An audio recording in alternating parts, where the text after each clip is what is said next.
Assalamualaikum warahmatullahi wabarakatuh. Sobat Aib yang saya hormati, hari ini kita akan melanjutkan perkuliahan, yaitu mata kuliah statistika, di mana hari ini kita telah masuk pada pertemuan yang kelima dengan topik skala pengukuran variabel, di mana sobat Aib yang saya hormati, beberapa materi yang akan kita bahas pada pertemuan ini adalah definisi daripada pengukuran, definisi skala pengukuran, definisi skala pengukuran variabel. Kemudian pembahasan kita akan lanjutkan dengan cara pengukuran, dan kemudian dijelaskan juga bagaimana itu yang disebut dengan fenomena dalam statistika dan skala pengukuran dan variabel. Jadi itulah kira-kira yang akan kita bahas hari ini di dalam pertemuan yang kelima ini. Kita akan lanjutkan dengan pembahasan yang pertama, yaitu menyangkut definisi. Ya, definisi pengukuran. Apakah itu yang dimaksud dengan pengukuran? Kemudian kita akan lanjutkan dengan pembahasan tentang fenomena. Apa itu yang dimaksud dengan fenomena, cara pengukuran, dan skala pengukuran dan variabel.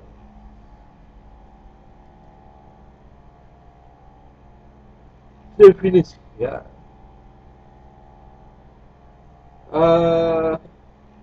Apakah itu pengukuran variabel? Jadi sebagaimana sudah dibahas dalam pembahasan sebelumnya, bahwa variabel itu adalah besaran-besaran yang akan diukur, ya, besaran yang akan diukur, ditentukan nilai-nilainya berdasarkan pengukuran atau bentuk-bentuk, ya, pengambilan yang lain, ya. Pengukuran variabel adalah proses pemberian nilai atau atribut pada suatu objek. Ya, jadi kalau kita sudah menetapkan objek itu apa, ya, variabelnya apa, maka kita sudah dapat melanjutkan dengan proses pengukuran. Terdapat 4 jenis skala pengukuran variabel, yaitu nominal, sebagaimana juga yang sudah dibahas di dalam pendahuluan, ordinal, interval, dan rasio. Keempat skala pengukuran tersebut diusulkan oleh seorang psikologis yang bernama Stanley Smith Stevens pada tahun 1946, dan itu tertuang dalam salah satu artikel ilmiahnya yang berjudul On the Theory of Science of Scales and Measurement, ya, On the Theory of Scales of Measurement. Ya. Itulah awal mula ditentukan jenis skala pengukuran variabel.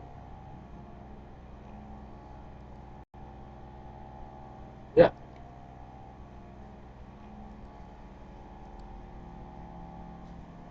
oke. Pada saat kita ingin mempelajari suatu fenomena, ya, langkah pertama yang harus dilakukan adalah menentukan, ya, menentukan apa yang harus ditentukan adalah uh,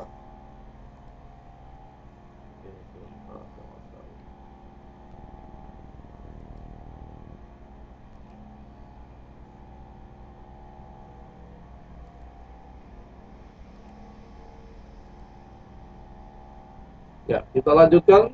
Ya, jadi saya ulang bahwa pada saat kita ingin mempelajari suatu fenomena, ya, gejala-gejala,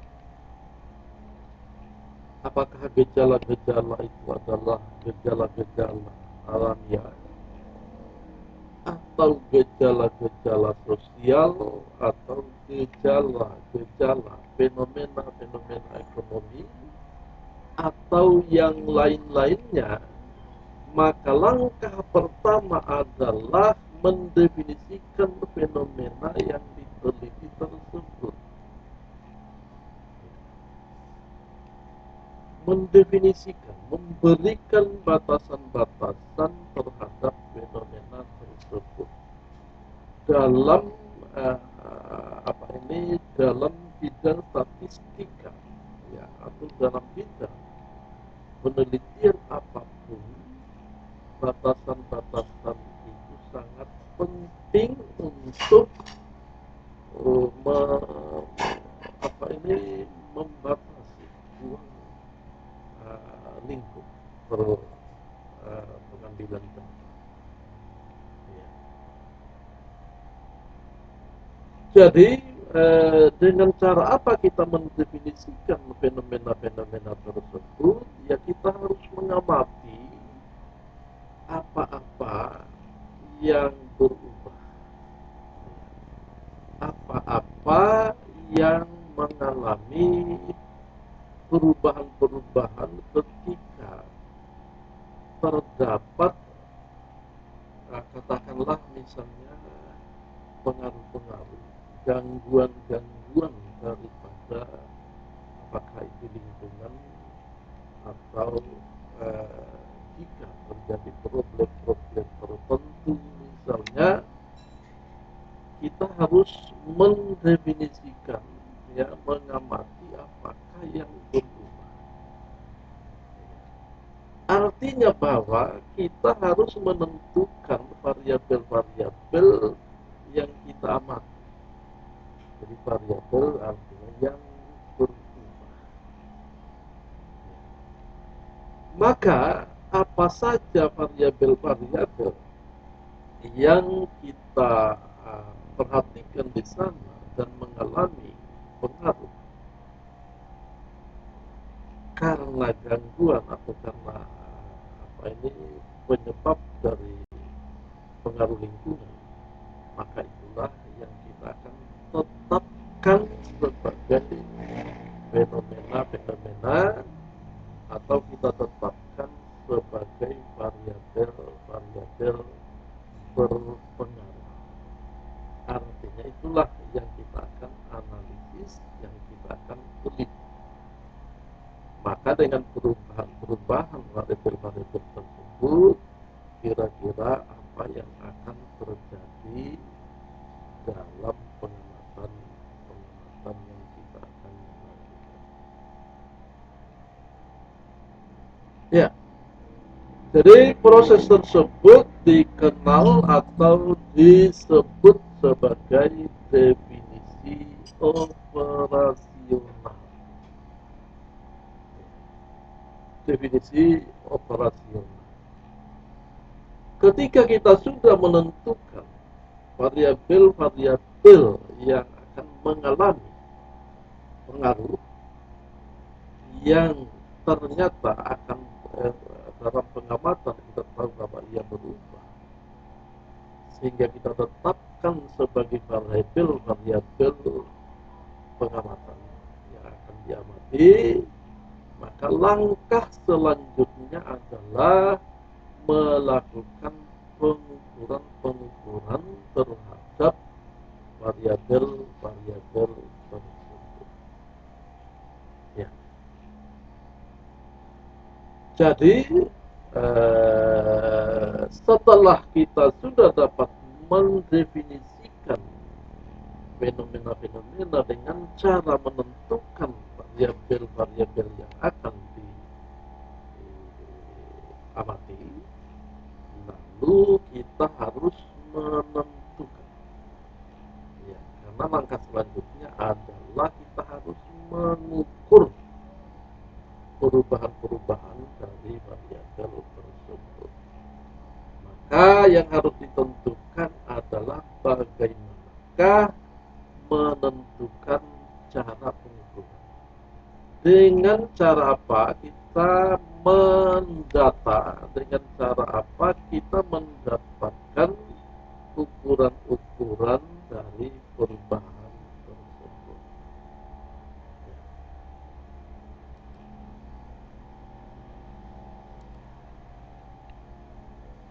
Maka ya kita tahu bahwa pengukuran itu adalah dasar dari penyelidikan ilmiah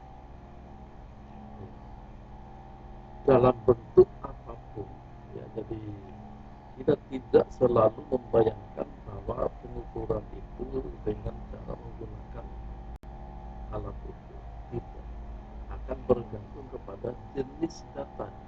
Makanya di awal sudah ditekankan berapa atau bentuk-bentuk jenis data yang kita perlukan.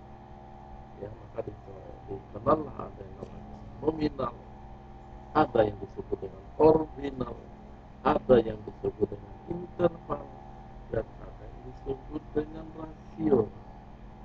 Itu artinya bahwa kalau kita sudah mengenali bentuk daripada datanya, maka kita akan dengan mudah menentukan cara pengukuran.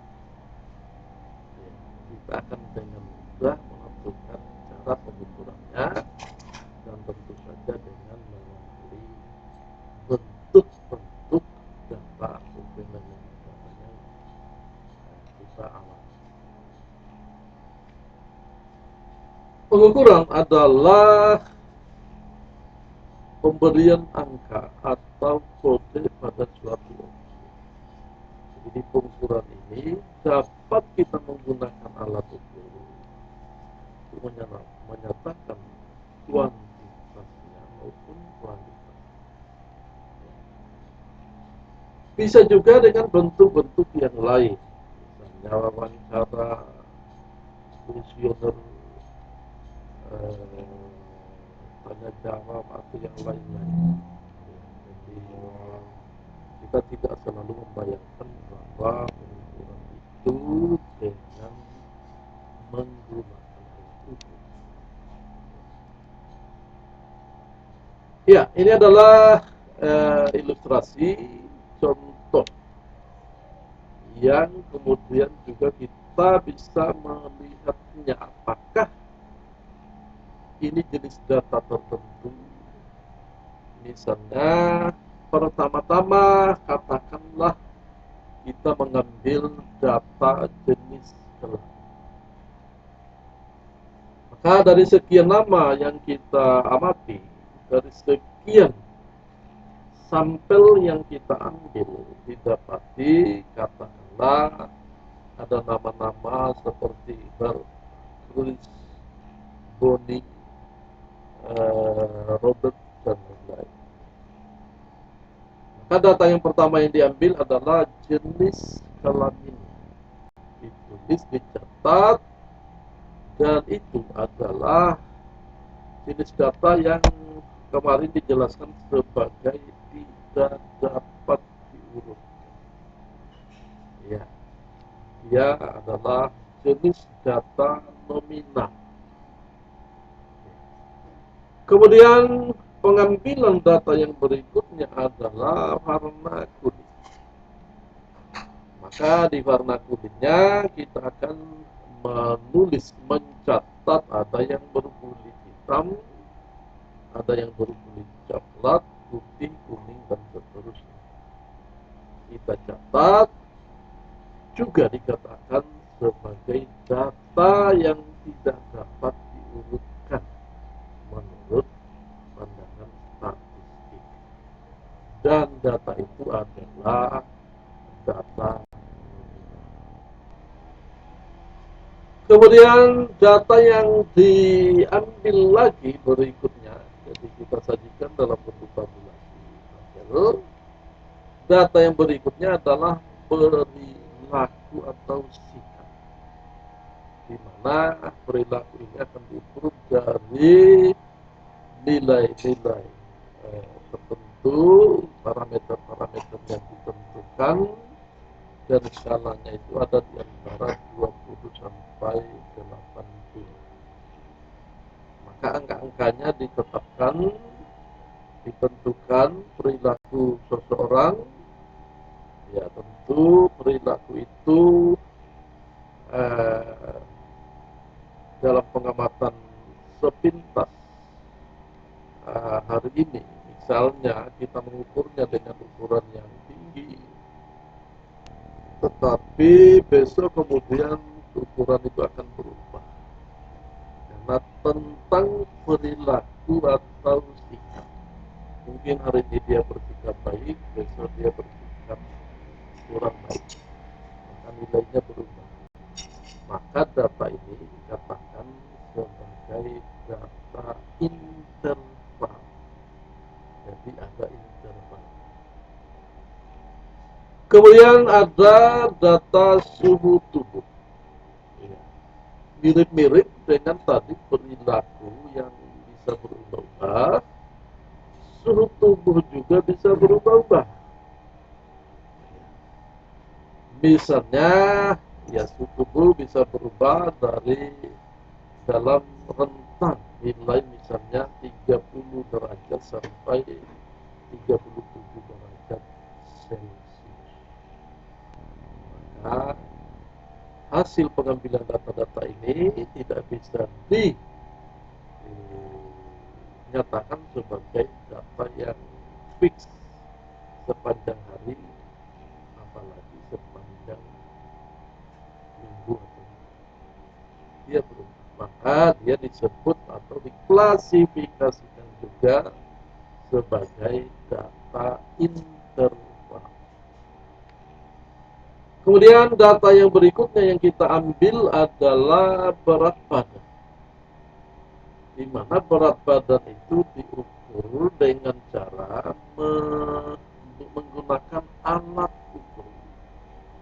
Ya, dengan cara menggunakan alat ukur yang membandingkan, ya, yang membandingkan bobot badan kita, ukuran badan kita dengan angka yang ditunjukkan oleh alat ukur. Ya, maka data ini dikelompokkan atau diklasifikasikan sebagai data klasik. Kemudian ada nilai ujian yang kita ambil dari 0 sampai 100, tetapi nilai ujian ini mengukur kemampuan daripada seseorang di dalam menjawab pertanyaan-pertanyaan. Kemampuan pengetahuan, kemampuan analisis, kemampuan pemahaman seseorang terhadap pertanyaan-pertanyaan yang diberikan. Maka ini juga dikelompokkan sebagai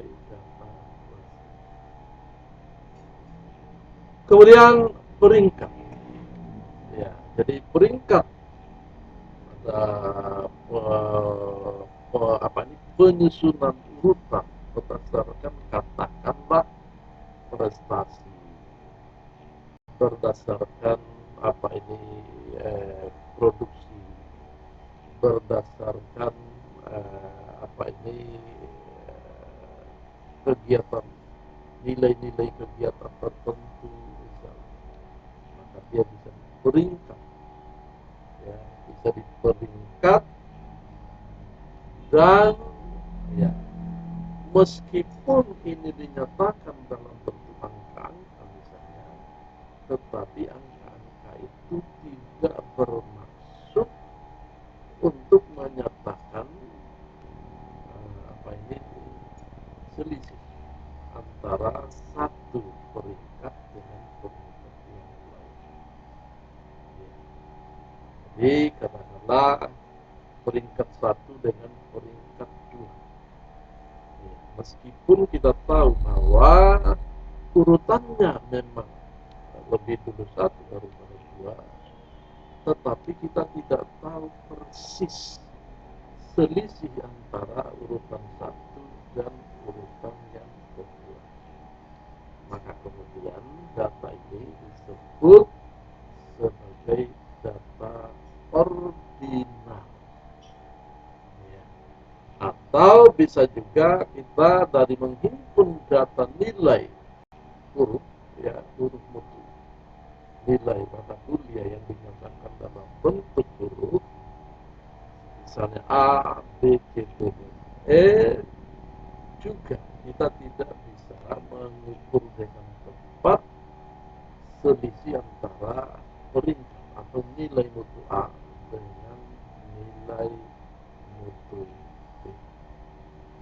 Ya, saya kira itu yang menyangkut ilustrasi ini. Kemudian di skala pengukuran ini dikelompokkan, ya, diringkas dalam bentuk tabulasi dengan ciri-ciri bahwa nominal itu adalah data kategori dengan level mutual eksklusif. Bentuk operasinya, bentuk aritmetik operasinya adalah sama dengan dan tidak sama dengan. Ya, contoh jenis kelas antara si A dengan si B sama, tapi antara si B dengan si C tidak sama.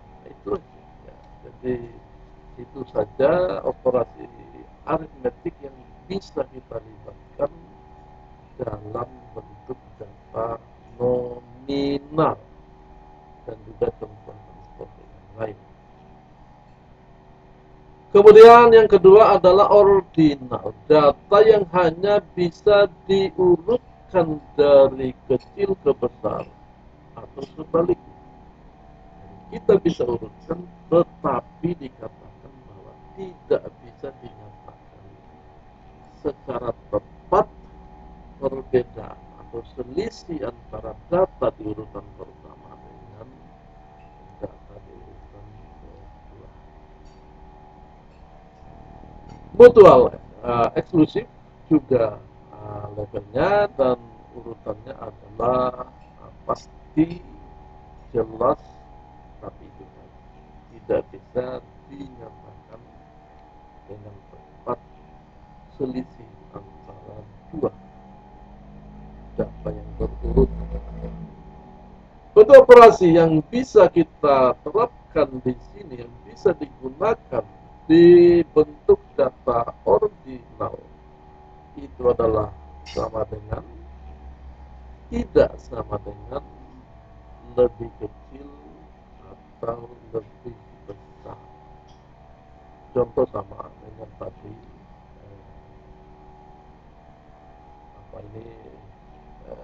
nominal. Kemudian data interval.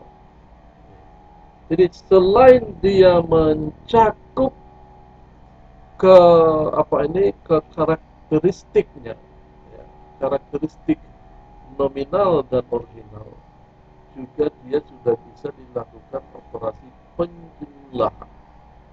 Ya, jadi sudah bisa dipropagasikan, ya, sudah bisa ditambahkan, sudah bisa dikurangkan. Ya, itu adalah interpretasi. Untuk operasi, jadi apa ini levelnya adalah mutual eksklusif, urutannya pasti. Jarak antara kode itu. Untuk operasi yang bisa dilibatkan di sini adalah sama dengan, tidak sama dengan, lebih kecil, lebih besar, tambah, kurang. Dicontohkan sebagai suhu atau IQ.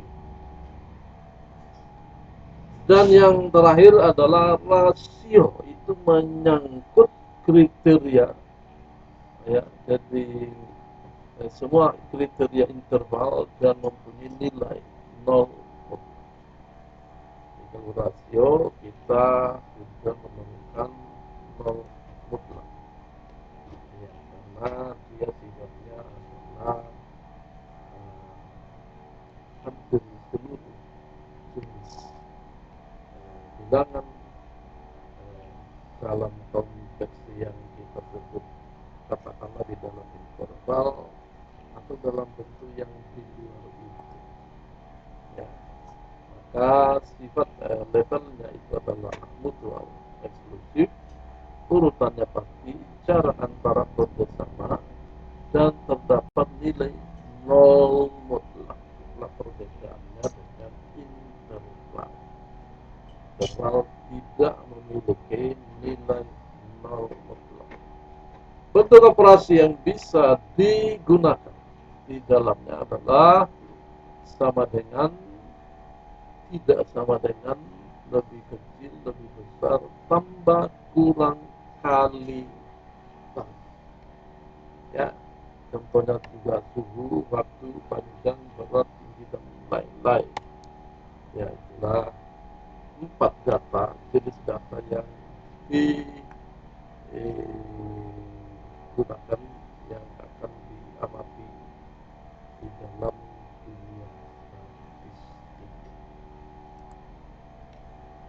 Kemudian juga kita bisa nyatakan skala pengukuran versus jenis data, bahwa nominal itu adalah jenisnya kualitatif, ya, jadi sifatnya adalah kategorikal.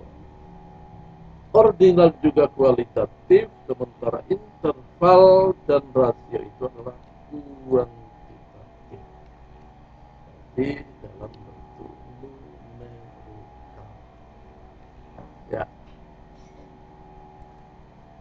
Kemudian juga kita bisa nyatakan dalam bentuk flowchart, ya, flowchart ya, hanya gambaran saja, ya, jangan dipahami sebagai flowchart untuk memecahkan problem dalam pemahaman algoritma, ya, karena ini hanya, ya, semacam mengelompokkan, ya, bahwa apakah data bisa diurutkan, kalau tidak maka dia nominal. Apakah jarak antara data sama, tidak maka dia ordinal. Apakah terdapat nilai 0 mutlak, kalau tidak maka dia interval, dan kalau ya maka dia adalah rasio. Ya, itu saja. Kemudian, ya, ini saya kira sudah, ya, saya kira sudah dibahas tadi. Apakah dia bentuk nominal, apakah dia bentuk interval, apakah dia bentuk rasio, atau dia bentuk ordinal, ya, itu sudah yang saya kira. Maka saya kira pembahasan kita hari ini, pembahasan kita hari ini saya kira cukup sekian ya, cukup sekian. Silakan di di pelototin, didengarkan lagi, ditonton lagi videonya ya. Dan itu kalau ada yang mau ditanyakan, silakan ditanyakan ya. Banyak media yang kita gunakan untuk berkomunikasi, dari portal Siakat, dari WA Group, kemudian juga dengan Google Classroom, dan juga dengan forum ini. Tetapi juga saya mengharapkan dukungan dari mahasiswa ya, mengharapkan dukungan dari mahasiswa atau dari siapa saja yang mungkin ya, yang mungkin memperoleh sedikit manfaat dari video ini ya, dari sajian, dari pembahasan di video ini, supaya meluangkan waktunya untuk ya, tadi saya ulang, jika memperoleh manfaat, sedikit manfaat dari pemaparan video ini, maka sangat-sangat diharapkan untuk meluangkan waktunya untuk mengklik pertama like, yang kedua subscribe, dan yang ketiga adalah share ya. Dan juga loncengnya bisa diklik supaya manfaat-manfaat ini berkelanjutan di video-video yang akan datang. Demikian saya akhiri pertemuan hari ini. Wastabiqul khairat. Wassalamualaikum warahmatullahi wabarakatuh.